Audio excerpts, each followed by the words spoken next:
চট্টগ্রাম নগরীর শাহ আমানত সেতু সংলগ্ন রাজাখালী ব্রিজ এলাকার পাশে সরকারি জায়গায় পানি নিষ্কাশনের ড্রেন দখল করে অবৈধ স্থাপনা নির্মাণের অভিযোগ উঠেছে এক প্রভাবশালী চক্রের বিরুদ্ধে।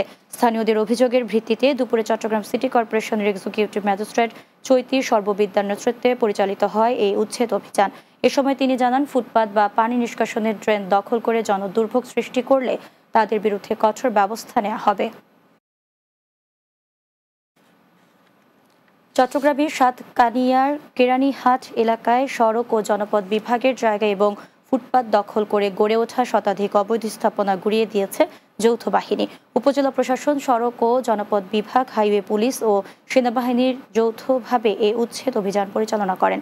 অভিযান উপস্থিত ছিলেন উপজেলা সহকারী কমিশনার ফারিস্তা করিম, সাতকানিয়া সেনাবাহিনী ক্যাম্পের দায়িত্বরত ক্যাপ্টেন মোহাম্মদ শামীম পারভেজ, ২০০০ হাইওয়ে থানার অফিসার ইনচার্জ মাহবুব আলম ও চট্টগ্রাম দক্ষিণ সড়ক ও জনপদ বিভাগের উপ সহকারী প্রকৌশলী আবু হানিফ সহ অন্যান্যরা।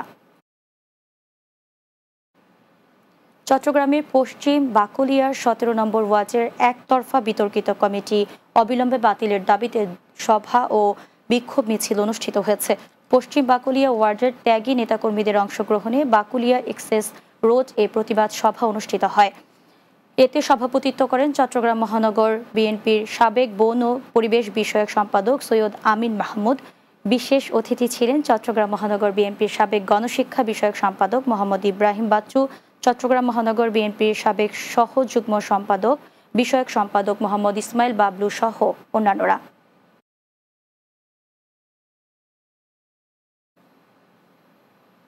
শেষ করব দিনের বাংলা। যাওয়ার আগে সংবাদ শিরোনামগুলো জানিয়ে দিচ্ছি আরও একবার।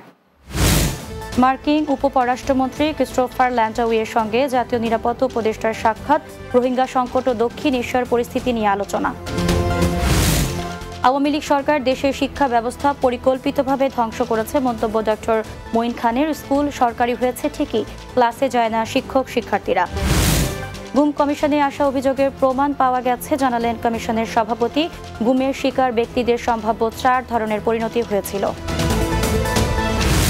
এবং যশোরে করোনা ভাইরাস আক্রান্ত 2 জনের মৃত্যু, গত 5 দিনে শনাক্ত হয়েছে 3 জন।